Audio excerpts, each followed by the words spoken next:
Hello, I'm Craig Constantine. Hey, I'm Nikki Lerner. Hi, Nikki. It's a pleasure to have a face to go with the voice. I've heard you on Scott Perry's podcast, Mhm. and um, so there's always like when I start looking into people, like, whoa, what are we going to talk about? I try not to come with too many preconceived notions because I don't want to set up Mm. guardrails and then miss the really good stuff because I say, let's go this way. I So we do a little bit of appreciate that. this. Thank you. We do a little discussion beforehand, and the thing that I actually showed up with as a preconceived question has to do with, I'm going to say crossover, but that's not quite the right word. The crossover between the work, it's not really work because you clearly love it, but the work that you do about being a minister to a congregation and how you've done that for a very long time, for decades. And I personally was curious about, what's it like for somebody who's got that level of passion and comfort and experience in that space? What's it like for somebody like that to pick up a microphone and start doing a host on mic format podcast? Mm. Because for me, host on mic is really hard. I find conversations much easier. So the question I have is, I'm guessing that what you do as a minister and what you're doing in your podcast, the host on mic format, I'm guessing that scratches the same itch about sharing passion. So can you tell me about how those two are similar or how I'm horribly off base or what your thoughts are on that vein? Yeah, I love that question so much. That may be the first time anybody's asked me that. So thank Yes, you. I'm pressing stop. Well done, Craig. Yeah, so they're certainly in the same universe. I'll say that. They are in the same universe. So I was a minister for, over 20 years. To in a church, a spiritual community of probably about 5,000 people. And there was definitely times where I would have to communicate publicly, really every week. I mean, depending on my role for that day, Right. whether that be just speaking, whether that was through music and speaking, whatever creativity, whatever it was. And I am my most comfortable when I'm on a platform or on a stage in front of 1,500 people or Mm. 2,500 people. I'm my most comfortable there. And so to take that, it's kind of interesting because these days, now that I'm not really doing that, in that context very much, moving it to communicating with people just on a Mhm. mic every week. I almost feel like that crowd of people is always with me. I've never actually put this into words before. Like I'm always a representative of a larger community, a larger group, a larger group of people that goes beyond me. Mm. Even though when I take out my microphone and I do my podcast every week, I'm thinking about I got one person's face in my head. You're right. And it could be somebody that either I walked into in person who said, "Hey, I'm listening to the podcast," or somebody that I know is part of a community that I used to serve, or whatever. But it's like I'm speaking to one person so that I can be as intimate as possible, uh, while I am also carrying a community, if you will, or a sense of community that is bigger than me. That's brilliant. So I get distracted because I'm like, because I've tried to do host on mic recordings and I've never actually thought of or had somebody tell me you should try talking to a specific person. So now I'm like, first of all, Mm. stealing it. Like, I need to Yeah, go try please. that because that's a thing. Um, but I love how you're describing. So your current work, correct me if I'm wrong, but your current work is in coaching and Mhm. in coaching culture, which is a Yes. brilliant niche, by the way. We need more of that. We need more people Mhm. doing that. We need more of that. Yes. But having said that, that actually sounds like what you are saying you are doing when you're doing host on mic. You're standing between, not in the way of, but just like you're between this large collection of knowledge and experience. Actually, is a better word. This large collection of experience that you have Mm. just because of your life story. Like you didn't mean to do it, but oh, look, I have this experience. And then I'm air quoting, turning to face Mhm. that one person. Mhm. Um, So do you feel like, clearly you feel like your podcast is serving. I was going to say it's an attempt to serve, but that makes it sound like it Mm. didn't succeed. So clearly you feel that your podcast is serving the people that you're broadcasting to. Yeah. Um, can you share some stories or a story about how maybe that's been vindicated or verified, or you've had that come Mm, back where somebody has said, they don't mm, realize it, but they don't realize that by telling you this story, they're actually showing you that you're really going in the right direction. Like I got to believe in a mhm. church setting, it's clear. Like, is the message landing? Right. Whereas on a podcast, we're just talking to the microphone. So Yeah. I love to fish for stories. Yeah. Well, what's interesting is, so I'm in year 3 of doing my podcast, and I had been wanting to. Congratulations. I like to Thank take you. giant moments to say, we podcasters struggle alone in anonymity. And I think it's important that we That's say, right. that's awesome. Yes. So Thank you for that. I received that. you're very welcome. Um, yeah, but I remember right before I was going to start it, and I was nervous. I mean, I'm a communicator. Mm. I'm a public speaker. It's what I do. And I was really nervous. And I think it was because I had all these shoulds in my Oh. head about what a podcast should be, or what I should do based on the podcast I listen to, or some random person on Facebook saying, here are the 5 things you need to make a great podcast, right? And Oh. I'm thinking, okay, so it's got to be all these things. And I'll never forget, I mean, thank God for my coach, Scott. I remember I was talking to Scott, and Scott knew that I wanted to launch this thing. And I had planned to launch it 2 years ago in the month of January.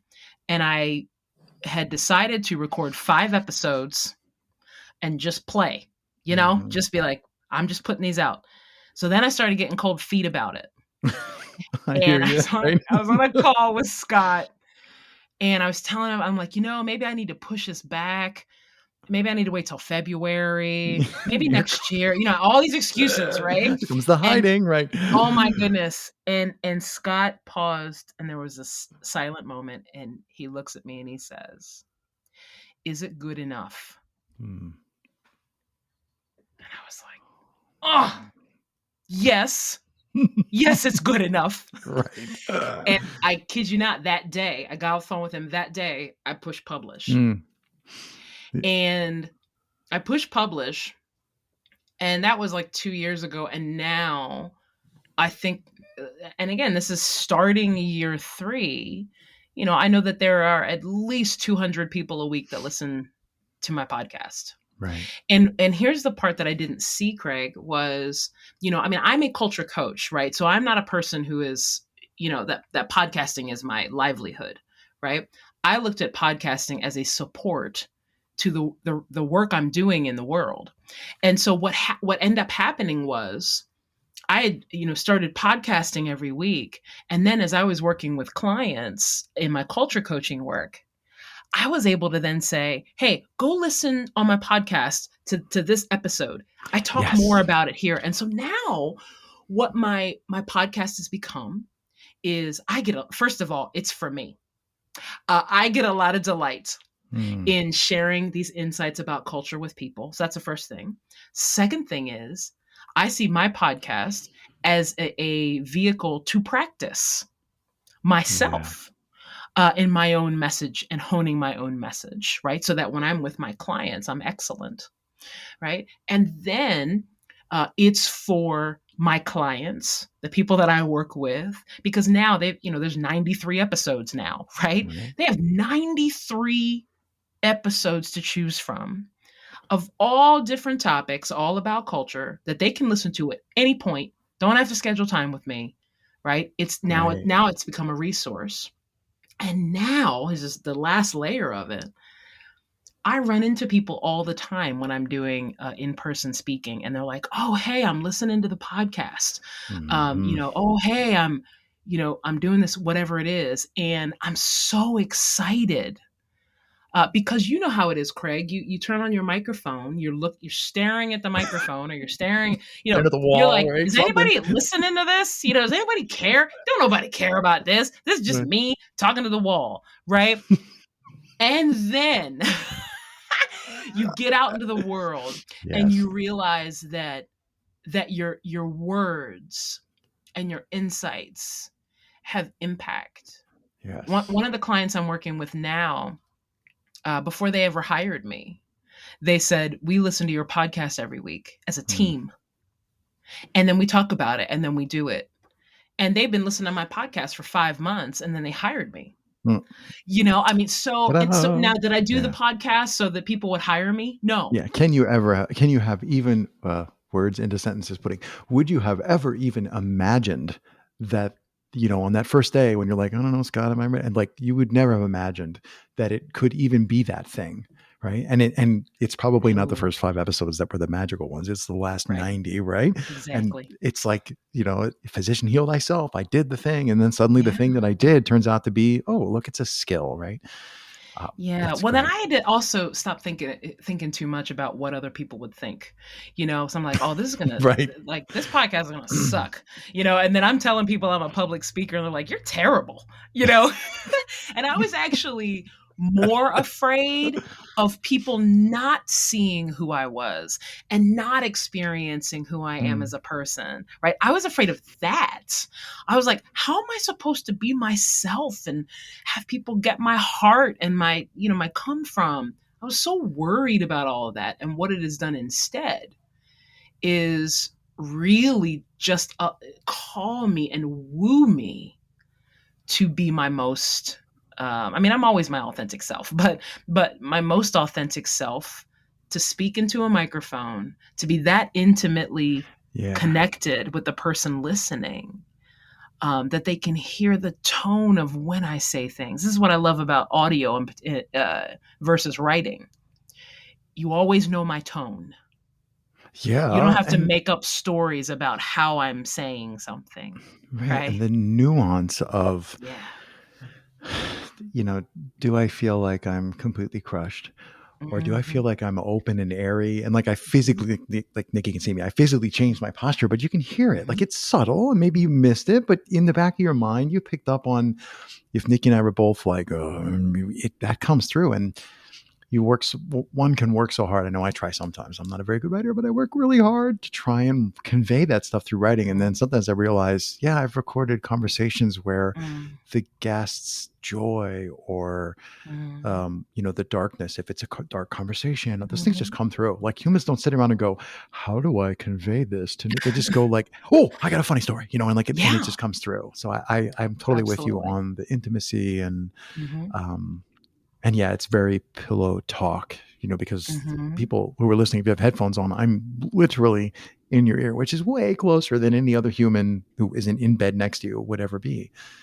So there's power And in the Craig, medium. that is actually the power, I will say this, of, standing in front of a room of 1,500 people, um, where something in your message is gonna land, right? Mm, You do. And being able to be one-to-one with someone, on a podcast, while they're walking their dog, with their headphones in, right. and they're listening to you say, you can do this. Just lean in. I'm cheering loudly for you. You don't get that in a room of 1,500, not that intimate. And that's Yeah. why I love it. Terrific is like my catchphrase when I don't want to wreck it. What else brings to sometimes I like to lead, and a lot of times I like to just say, Mm, what about um, what's something that you've seen recently in let's say in podcasting land? What's mhm, something that, of course, then that doesn't make sense. What's something you've heard recently in podcasting land that's uh-huh. that's like knocked your socks off? Like you've heard somebody or something or some Mm. show and you've gone, whoa, that's awesome. Ooh, And I don't mean to put you on wow. the spot if you haven't been No, listening it's to a lot of fine. podcasts. That's just No, I not listen an to easy tons of question. podcasts, That's what I all the was afraid of. time. Gosh, no, And maybe there's so you don't have to name drop if you much. don't want to. You can just be like, oh, I heard somebody do, because I'm Mm, just curious that like sometimes you can learn a lot yeah. by what interests people, what Mhm. makes them say, wow. Well, I can tell you there is a woman that I've started to listen to. She's one of the mentors in a coaching community that I'm a part of, and she's so insightful. Her name is Varian Brandon, and she kind of podcasts here and there. She's not like a weekly or daily whatever, but that doesn't matter because the things that she says are so impactful. And she did this series on her podcast. I think it was last year sometime. It was called Becoming. I just stumbled onto it like a month ago. Mm-hmm. And one of the things that she talked about was this idea of engaging your environment. Like when you're trying to go from the version of the person you are now to that beautiful vision of who you're becoming, right? And hopefully we all have that, right? Is that what you do in the perceived gap of that is engage your environment, right? So I asked her about this on a live call the other day. And I said, "Can you just say more about that?" She said, "Be more specific. What is it you're waiting for? What is it?" And I said, "Well, here's an example. My husband and I, we would like to move from where we live currently, the house that we're in, because we have a different vision for our life now than we had 15 years ago when we bought this house and moved in." And I said, "We can't move tomorrow for a number of different reasons, right? There are some things that need to happen." And I said, "So how do I deal with the tension of being here and the deep longing of wanting to be there, right? Wherever the next place is?" And she said, "Well, here's what I'd do." She said, "I'd just start packing."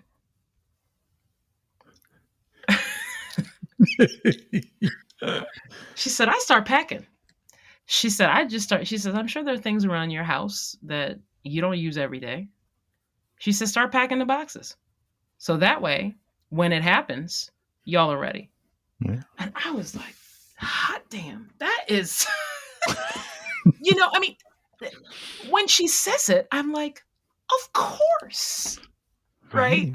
And I didn't think of it, but that's a way, right? Like I can't move tomorrow. Right. However, I can pack up some boxes and move some stuff up out of here to get my house ready for whenever it is we're going to sell it. Yeah. And you're shifting from So- a mindset of here to, well, here for the moment to not here tomorrow. Right. Yeah. Like I can't stop thinking about that podcast episode I heard from her or the conversation that she and I had. That's just brilliant. I'm grateful for that. That is one of the asynchronicity. Sorry, I get obsessed with grammar. The asynchronicity, the fact that she might have recorded something 18 months ago, and then basically it's like you're sticking the bottle, you throw it in the ocean, and I hope that goes somewhere, and then you find it, and that begins this resonance, and then you just can't not. I got to ask you this question, which comes from that thing. I'm like, I love that as podcasters we can, simply, and I mean that both in like really it's easy, but also don't make it overly complicated. We can simply make a thing and put it out there, and it doesn't like deteriorate or get snowed under. It just sits right where you leave it for and people Craig, to find. It doesn't die. Like, see, for us as creative people, when we're creating every week, right? When we create our podcast, we're looking at it as, okay, here's the thing for the week. This is what I'm doing this week. This is what I'm putting out in the world this week. And once it's done for us. We're on to the next, right?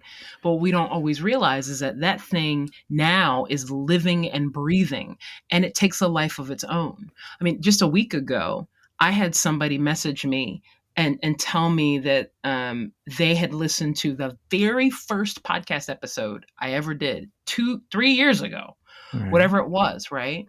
And like talk to me in detail about it and how impactful the story was that I told. I was relating culture work to a instance I had while watching the Mr. Rogers movie. If you want to hear that story, but that's the first thing I ever talked about, right?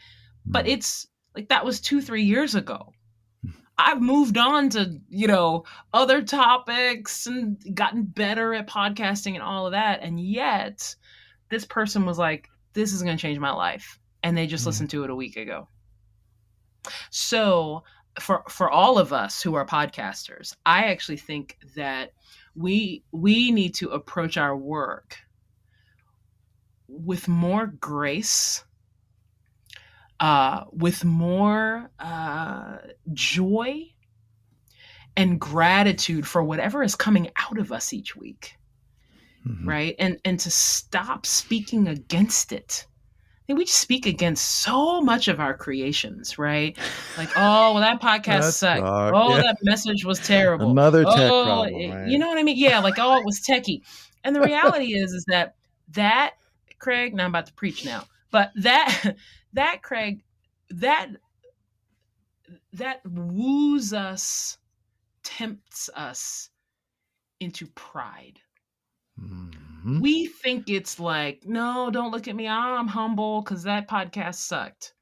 No, that's not humility. That's actually pride. Because as soon as somebody's like, "Hey, Craig, I love listening to your podcast," and your response, My head instead of swells saying up, like, man. well, but your response, instead of just saying, "Thank you, I'm so glad that you're engaging with it," your response might be, "Hey, thanks, but I'm trying to get a better microphone, and that wasn't really great." And so now that person who had an engagement with your podcast can't even enjoy their own moment, because now all they're thinking about is you. Right? When before they weren't thinking about you. They weren't thinking about they don't care about your microphone. They don't care. Half the stuff we care about, our listeners don't care. I Right? agree with you 100%. And so then what happens is that now what we've done in an attempt to appear humble is we have stepped right into pride, and now our listener is only thinking about us and all the stuff that's going wrong. And we have essentially robbed them of the experience. Of that experience. Like, can we please stop doing that? Let's stop doing that and just offer our creations and offer our insights with generosity that way, and leave it. Leave it up to the intangible things that happen in this world for people to get what they need to get out of it, and celebrate it. Yes, please. Nikki, as much as I hate to say it every time I do these things, I think that's a terrific place to stop. I'm so glad we got there. That's great. I agree with you. Yes, please. Once more louder for those in the back, as they say. Yeah, right. Yeah. Cool. Well, it was a distinct pleasure. Thank you so much. Oh, back at you.